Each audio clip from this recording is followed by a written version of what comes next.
Okay, so here's part two of the accounts payable recorded lecture, picking up with the first part of learning objective 6, which is assessing the risk of material misstatement.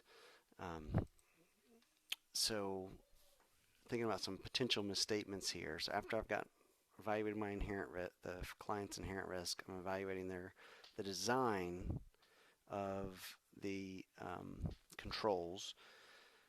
Then I can think about potential misstatements. And so there's a few here.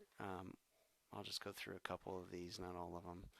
And so, if we have an accurate recording of a purchase or disbursement, so one is obviously the fraudulent, right? He's writing a check to himself or someone he or she knows, doesn't have to be himself. And it's the bookkeeper, right? So right away, the bookkeeper shouldn't be preparing a check, so that signals an issue of segregation of duties, right? If we're talking about an error, let's say you're writing a check, the client's writing a check for goods they haven't received, then obviously there's an effective control there. And if you remember from your AIS class, let's see if I can write this, that's essentially the three-way match, right? Where you're comparing the vendor invoice, that's terrible, but hopefully you can see it. You're comparing the vendor invoice against the receiving report and against the purchase order. And so the receiving report has quantity, the purchase order has the price, right? So if some clients maybe don't have good controls and they're not waiting to pay, maybe they get an invoice for goods before the goods actually show up, and they're going ahead and paying it even though they haven't received them, right? So that's a control problem. If we have an issue where a misappropriation of purchases in terms of the actual goods as opposed to the cash, and so there it's delivered to the wrong address or and possibly stolen. So again, three-way match is going to help us with that as well, because we're not going to set up this liability until we receive the goods, right? And so that receiving report, if that's absent, then we're going to say, no, this isn't a liability yet. And if that sits out long enough, then we may contact the vendor and say, what's going on? And they can tell us, well, the goods were delivered to this place, and we can find this inappropriate address issue.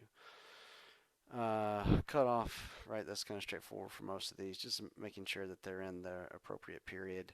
And the main incentive, if it's to understate accounts payable, then it'll be to record these purchases in the subsequent period, right? So if you do that, then your accounts payable in period 1 or period T, the period we're in, that's a tariff, supposed to be a down arrow.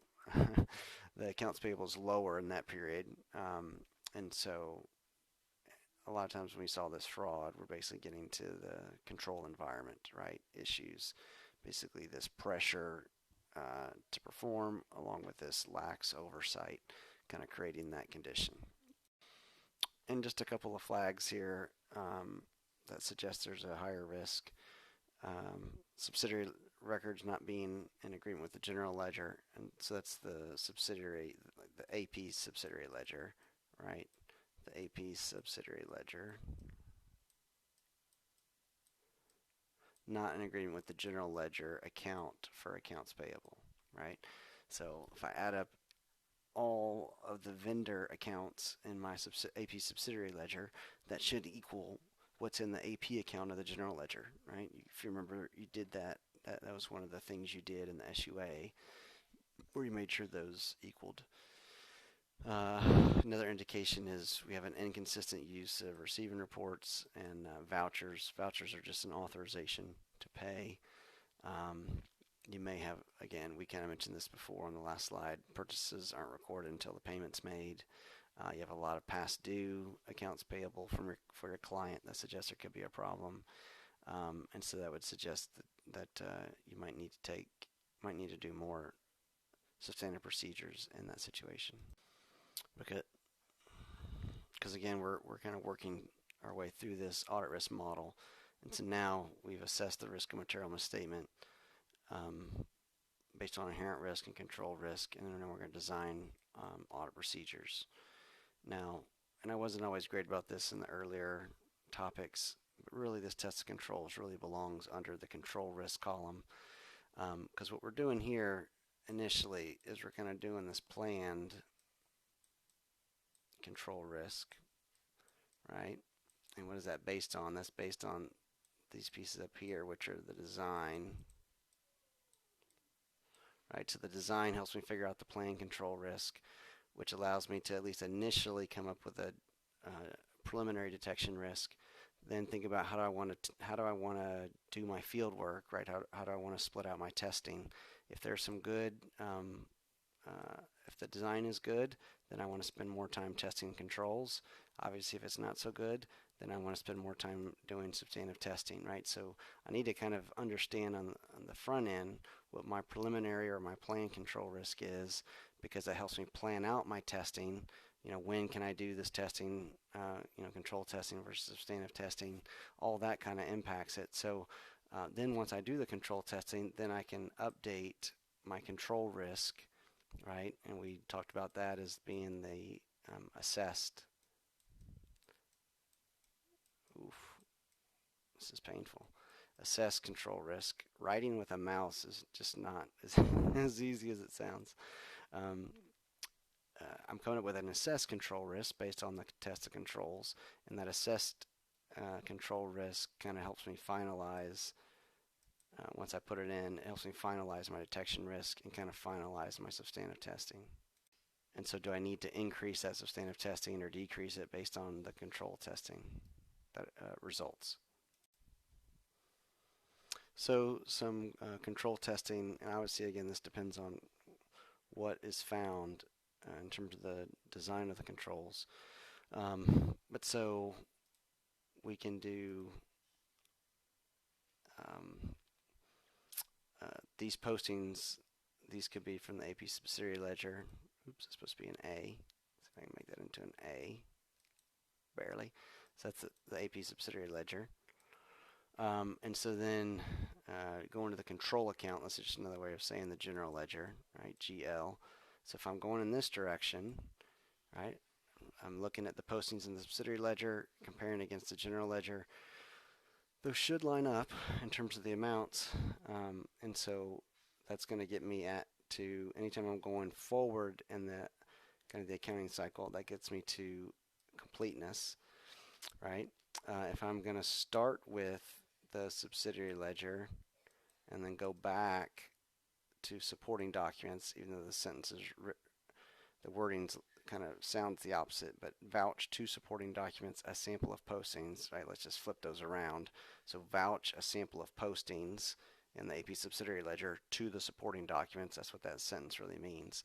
So if I'm going backwards in the transaction cycle, then that means I'm focused on existence, right? Is what you recorded, is that actually true? Is that actually based on valid transactions? Right? And so kind of the nature of these impact which assertion I'm actually getting to test. For testing IT application controls, there's several different ones we could do, but let's say we looked at some input controls, right? And so depending on what input control we test would change which assertion or auto objective we're testing. So for example, if it's, you have to have a valid vendor number in order to input a new invoice, well, then that gets to existence, right? Is this a valid vendor? Anytime we're talking about validity, it's really about existence, right? So is this validity, is this a valid vendor? If it is, then I feel more comfortable. And so if I'm testing that control, input control, then that gets me to existence. But if I'm testing another input control, like let's say there's a maximum or a range that the invoice dollar amount could be in, right? And so if you try and put in a number over that maximum, then it kicks back and says, nope, that's not a valid dollar amount. Well, that's getting me to accuracy, right? Because it helps test. Maybe the user accidentally put in a couple of extra zeros or put in extra digits, and so that input control, testing that control would actually get me towards accuracy. So it depends on the nature of the application control as to which assertion you're going to get to. And then if we move on to substantive testing, again, after we've done our control testing, had an updated detection risk, think about updating our substantive testing. And again, remember the three attributes. Those are the nature, the timing, and the extent of the substantive testing. Those are the three things we can vary based on our detection risk, the allowable detection risk, right? So if we have a lower detection risk, lower allowable detection risk, it means we have to do more work.